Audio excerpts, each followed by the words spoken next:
Oh, you ready to start? Uh-huh. Okay, because the tape's rolling, so let's do that. Okay. Oh, hello there. Welcome everyone to another episode of Strongman TV. Today we're experimenting with a new format, the interview. Ooh. My guest today is Mariah Parker. She's one of our athletes here at Full Circle. And actually, the first of our athletes to attend the national championships, which she did this year. So we'll be discussing her experience at nationals. Mariah, would you have anything to say? I'm just really excited to share it. I don't like talking about myself, so this is going to be probably a little awkward, but we're all going to get through it. Excellent. All right, so before we proceed, I believe this is in order. This is a toast to you. Congratulations. Please enjoy yourself.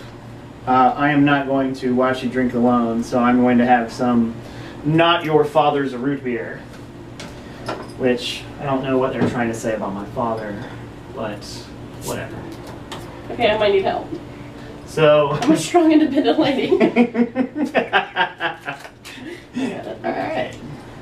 So, if you haven't noticed, this is our medal for the Beer City Brawl. Also doubles quite nicely as a not your father's root beer opener.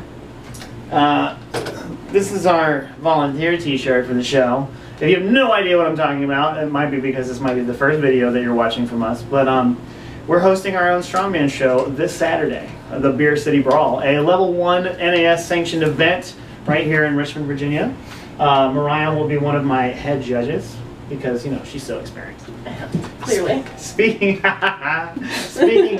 of your experience, let's kind of get some background information about you, Mariah, so we can kind of understand your journey. Okay. All right, so I'm going to refer to my list because otherwise I'll forget stuff. So we'll start with the real basic stuff. How old are you, Mariah? I'm 24 years old. Oh my God, you're a baby. I am. As I drink. So, well, she's old enough to drink. What do you do for a living?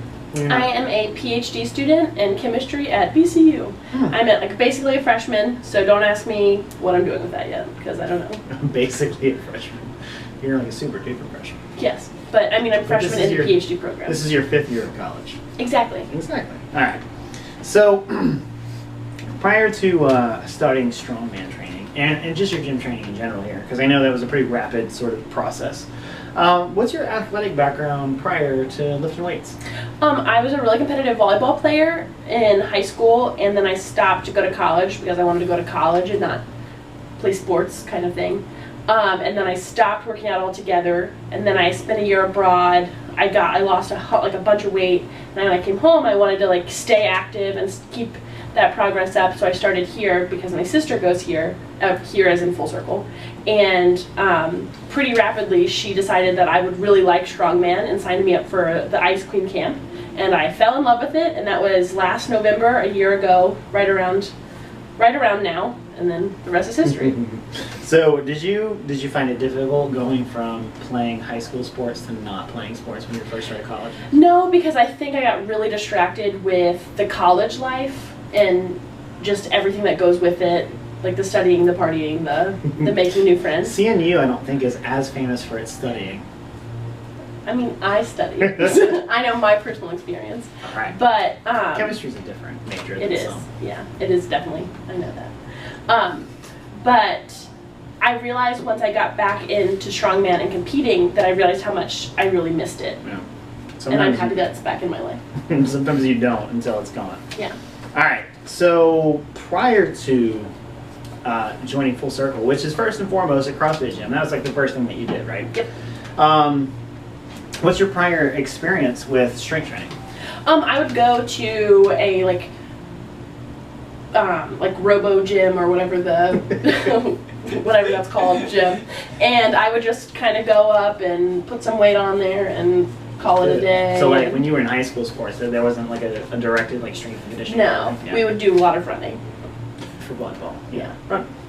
Because that court's so big. Exactly. It's very necessary. And they cut it in half even. Alright, so Let's see here. The next kind of section is really about kind of, I guess, your early history in competing in strongman. So you already alluded to this, but why don't you tell us what was your first show and like what was your training or preparation like leading up to it? My first show was the Ice Queen, put on by the Ladies Lift Here company, and that was in Northern Virginia. And I did the Ice Queen camp that was put on here at Full Circle. It was an 8-week camp that every Saturday. The first week of January. Yes, in sorry. 2015. Yeah. Yeah. So then in 2014 in November, it was an 8-week training camp, and I did. During the week we had like a program meeting, but on Saturdays we would meet to go over technique and stuff. And I was really, really nervous going into my first one, to the point where I was dancing before all of my events, and Jason told me to stop, and I wouldn't, and I think he walked away from me a couple times. I don't remember telling you to stop. I do. That's fine. I didn't let it stop me. It didn't stifle my personality. All right. Well, so how did you do in that show? I got first in novice. Okay. It should be right dangling right here, but I couldn't find that particular medal, so it's... That was one of the ones at your dad's house? Yeah. Okay. So... in that experience, doing like the heavyweight novice, do you remember much about who you competed against? Like who was in your division, or like how big it was? It was 4 or 5 girls. Crystal Lowry, who competes or who trains here at Full Circle, was one of my competitors. There's a couple other girls, Amanda Gill, and I'm sorry I can't pronounce her last name. It starts with a K. And there's a couple other girls, and I remember their faces. Paula, I don't remember her last name. Yeah. Who could do the circus dumbbell with her right and left hand like it was air. I remember you, Paula. But I think we both remember seeing her again as a novice. Yes. Yeah. Like, at the main one, yeah. Yeah. But you know, we're thinking about it like you've had all this time and all this experience, but it's really only been a year. Yeah, it's I'm a baby. Not in everybody. The strongman world. Not everybody has proceeded at the same rate that you have. Well, so how did you feel about your first time competing that day? I loved it. The community was awesome. Everyone was really, really supportive. Even as a novice, I still had a lot of questions on how to compete and what to do and what to wear and what events. And everyone, not even just my teammates, but everyone was so supportive. The judges were supportive. They would cheer you on as they were judging you, which I really, really enjoyed. I loved it, and I fell in love. And then within the next couple weeks, I signed up for my second one. Which was? The May Queen. May Queen. Yes. Which is right here. It's like a little baby dog. Yeah, it's a little baby dog. It looks so understated next to North Carolina. Yeah. No offense, Lynn. Alright, so now was it the May Queen that you actually qualified with? No, it that was was until North Carolina. Yeah, okay. it was until North Carolina. So tell us about North Carolina. North Carolina was my first level 2 show, and that was a lot of max efforts. There was a log max effort with Wessel's rule. If you're not familiar with that, you get 3 chances to lift the most with no fails. That was, for you guys, that was a 12-inch too, right? Yeah. And which is my preferred log. And that was for max effort for the log and for the tire deadlift, which I PR'd for both of those. Woo! And there was a full moving truck pull on cement where both of my shoes fell off, but I still finished. My shoe fell off at the May Queen as well, so I am a Cinderella of truck pulls. There was also a 200 feet farmer's walk that was moderately heavy. Moderately heavy. Yeah, but 200 feet will kill your hands no matter. Oh yeah. No matter what. Personally, I remember that event very well because I made it like 199 feet and then I dropped it like right in front of the finish line. I finished and I was so concentrated on how much my hands hurt that my teammates had to unbuckle my belt and bend my hands for me because I was just like, my hands! And yeah, I finished a lot of farmers walks the same way. Yeah. That was a big competition. It was, and that is the one where I qualified. It was like 110 athletes or yeah, it was huge and fantastically run. Yeah. Thanks, man. Yeah, so, you know, it's a little bit of a gaudy, Jesus Christ, it's heavy. It is, it's a heavy one. It's a little bit of a gaudy medal, but what a show! It was like really 30 great. Toilets there. It was great. Yeah, it was, right? It was fantastic. So, okay, so, and how many people were in your division that day? 3. Yeah, so it was first, second, and third. Basically, everyone that competed that day all went to nationals. Which... No, they did not go. No? They all qualified. Well, I mean, they all qualified. Yes. Sorry, no. Which at a level 2 show, that's basically what it's supposed to be, right? Let me see here. All right. I guess that brings us to nationals. Yeah. So, let's do a timeline here. So it was January. You do your first competition as a novice, and you win it. Then in April, The end you of do April, yeah. your first open, which you don't win. I got second. That's I weird. podiumed. Oh, how many? Like 4 people in that? Five. One? 5. Interesting. 4 or 5.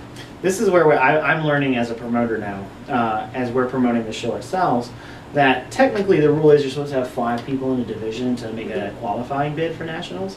But in certain special divisions, sometimes the rules will get bent a little bit, and that could be up to the state chair, or maybe even up to the person who runs NAS, which is a lady named Dion Wessels. And so basically, I think the more experienced you are as a promoter, I think the easier it is for you to maybe reach out to someone like Dion and be like, hey, like we've got 4 out of 5 of it, and like she'll kind of be like, oh, okay. And I guess Amanda, that would be like her second show ever, maybe didn't have the privilege of being like, hey, can you do this for me? Yeah, I don't think anyone qualified at the May Queen. That also may have not been sanctioned. I don't know. I don't know. But I don't follow it. Yeah. The thing is Amanda never posts her stuff on NAS, and so I never know for sure.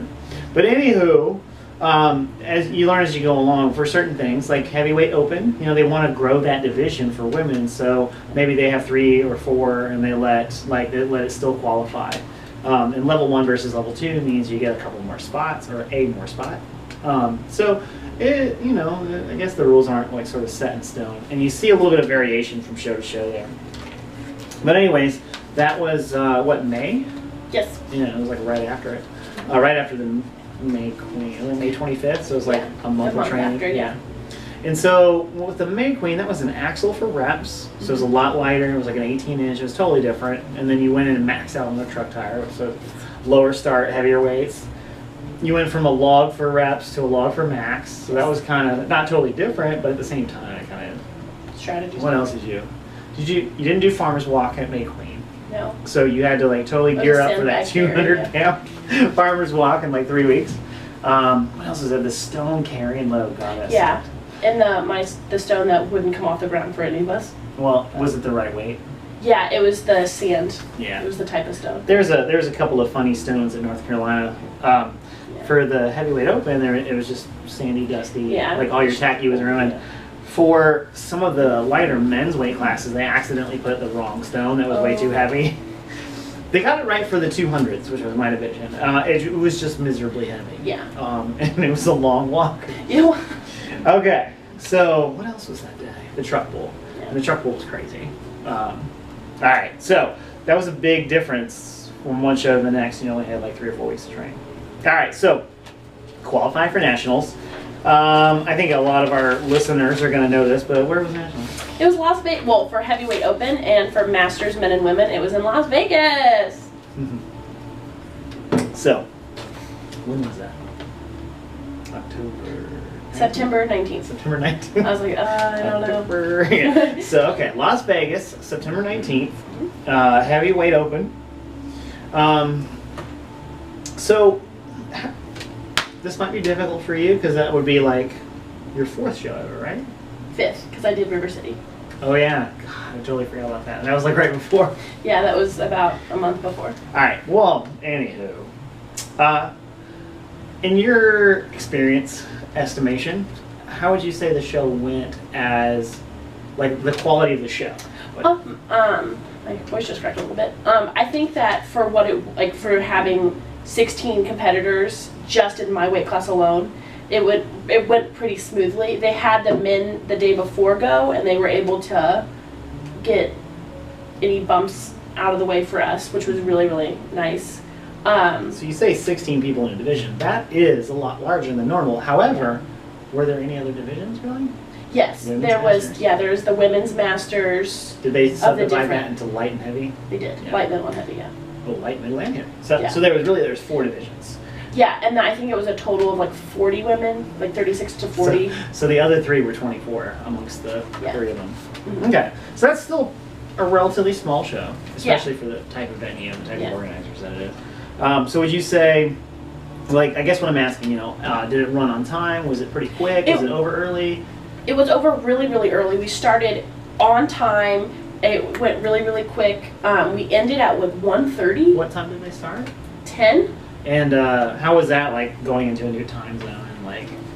It was really nice. I was able to get there Thursday morning, and I didn't compete until Saturday morning. So I had that time, that all day Thursday and all day Friday to get myself adjusted, calm my nerves. On Friday, we went to go see the men compete, so I was able to get my bearings, which I'm really happy because it was millions of people yelling and walking around and stuff. But I'm sure watching somebody else do it the day before, hopefully, just made you feel a little bit more relaxed. It did. It definitely did. And the men were doing. Well, the lightweight men were doing our weights, so that was nice to see. They were failing too. Lightweight masters is what, 231 and down, so sure. They're old and stuff. It is 231. Okay, I was like, I have no idea. I'm looking forward to that in like 2 or 3 years. So, okay, so my final question, like results. Did you know the day of, or did you have to wait to see something online a little later? Like, no, we knew the day of. They kept it posted. It started with 16 girls. 2 girls quit, so we ended with 14. But they stayed in the rankings. I took them out personally because they quit, and I don't think they should be able to count because they quit. But we knew it kept going, and they kept posting the rankings pretty quickly. So it's been, oh god, like almost 3 months now. What were the events? Do you remember? I was like, put you on the spot. It was a 175 log for 10 reps. inches, yeah. Clean and press every rep. Every rep, yeah. That one was pure nerves. That's how the press always is, like Yeah. the first event. It was all nerves. And I watch my videos now, and I could have gotten it, but I didn't. We I need to zeroed do it. that. Yeah. So, well, like let's take a little sidetrack there. You've made a lot of progress on the log in a very short time that you got to train it. Yeah. So the first show that we did would be the May Queen. Mm-hmm. So I think February might have been your first experience of like, hey, let's train on the log. Do you remember what your first max was? Oh, like 135. Do you remember what your max was like right before you went to nationals? 170. Not bad. And 175 was the goal though. Yeah. Well, because I had cleaned 175, but I didn't press it. Yeah. But, So I close. had half a PR.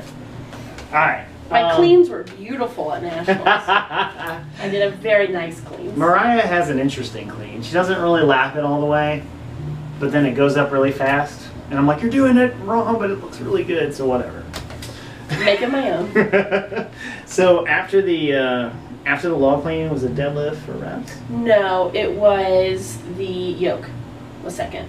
How was the yoke? 550, 600? 50 feet for 520. 520. 520 for 50 feet. Not bad. And then there was a deadlift, right? Yeah, Frame. but then it was that was fourth. Frame. Keep jumping the gun. Okay, then so it was third. the sandbag carry. Well, they did it in the wrong order. They I'm did. mistaken Yeah. that. It was a 200 pound or 225 sandbag carry, Jesus. which I got like I think it was like 9 inches. The deadlift 500 frame deadlift. I moved it. And I didn't move it up. And then the last one was a 115 circus dumbbell. All right, so let's look at the highlights here for a second. I remember the scores for the circus dumbbell because there was like... There's one girl got 1 rep. And that was a... That was... All right. So... Hi, back. Hey, buddies. We're back, man. We killed the battery as we so often do. Just like we're going to kill this bottle, right? Yeah, champagne it up. We're celebrating. And we were talking, I think, about the level of competition at nationals. Yep. And so we'll start over again, so we don't want to like miss out on that. So we were asking like, hey, what was the competition like? These were the best women in the country. You know, as a beginner, like kind of what did you see that was inspiring? What did you learn from them? Like, was there somebody in particular, or was there a certain event where somebody did something that was just really stood out to you?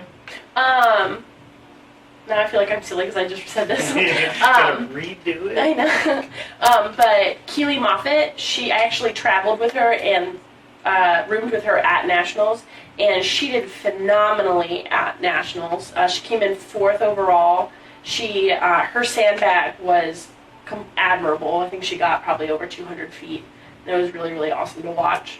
Amber, the girl who got first place, I don't think zeroed an event, and just her level of...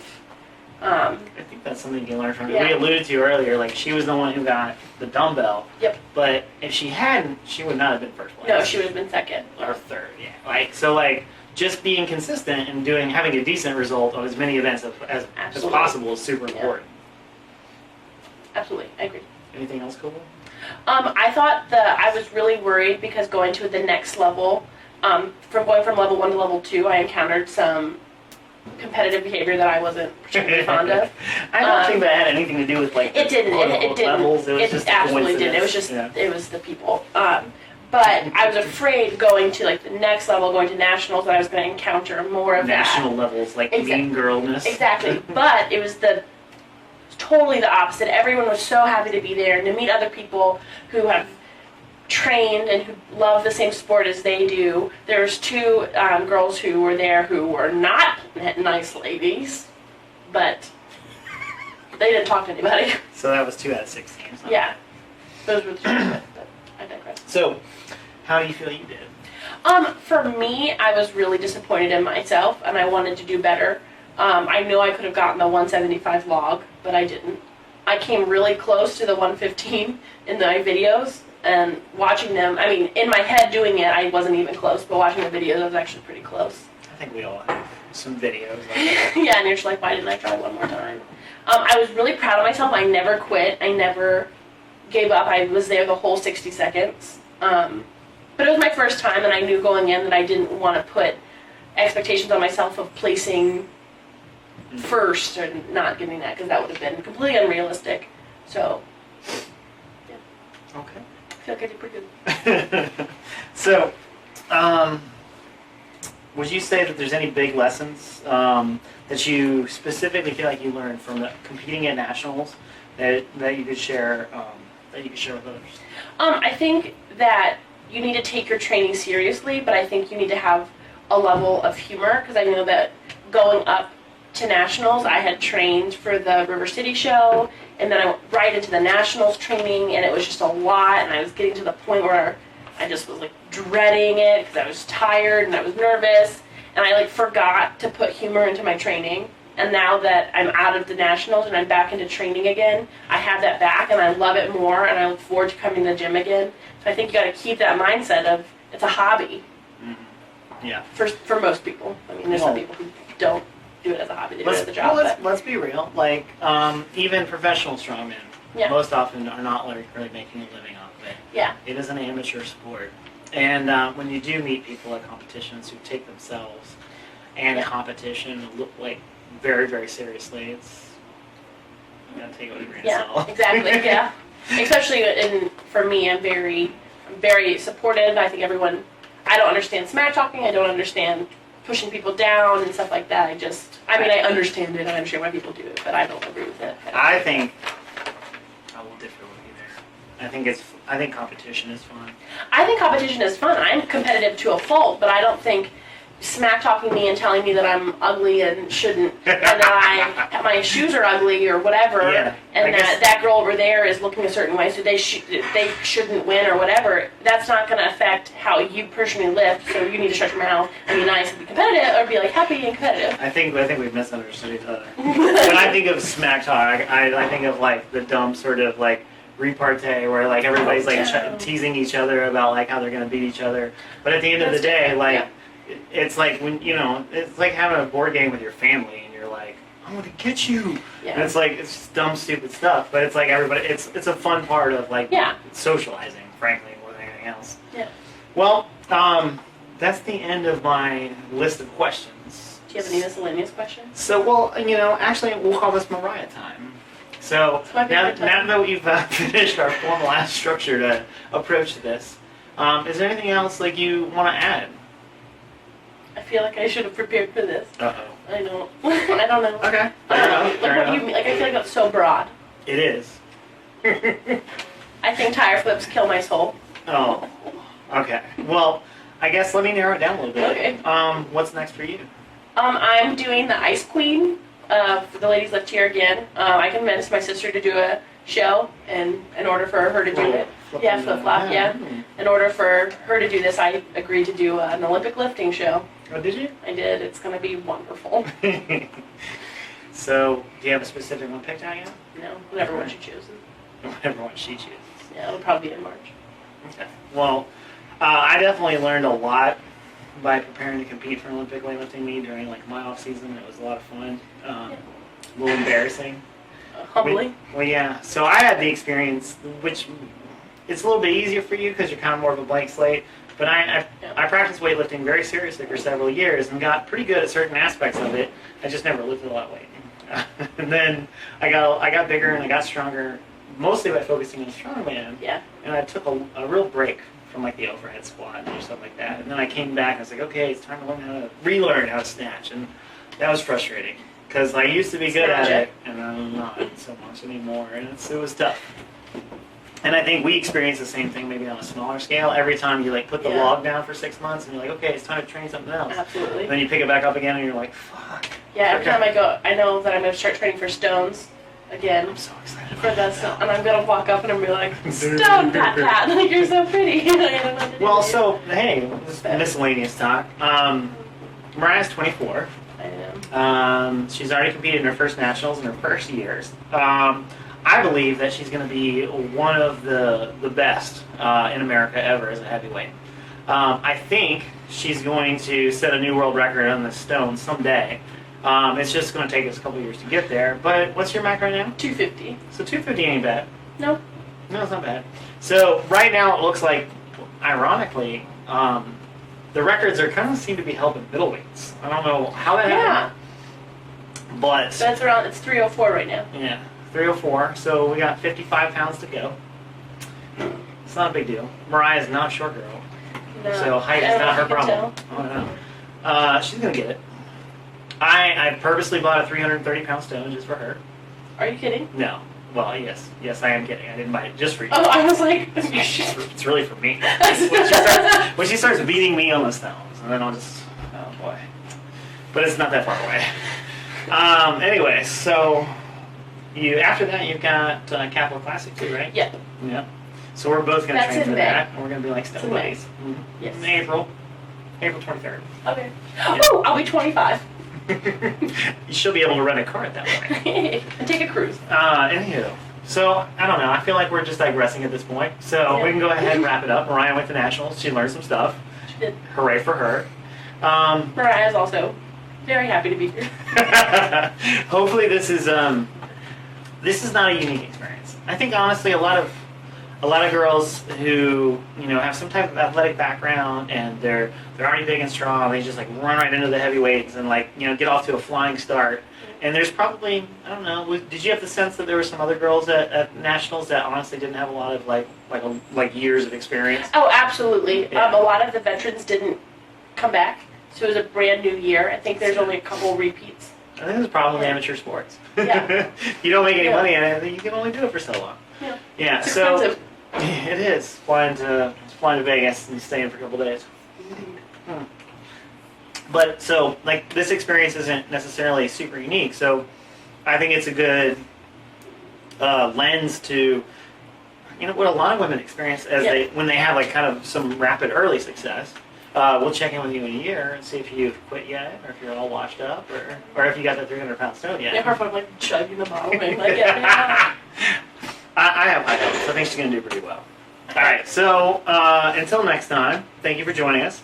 Hopefully some of you guys can see us this Saturday at the Beer City Brawl in Richmond, Virginia, I'll be there. at CrossFit Full Circle. If not, hopefully you'll just see us in our next video. All right, thanks guys. Bye.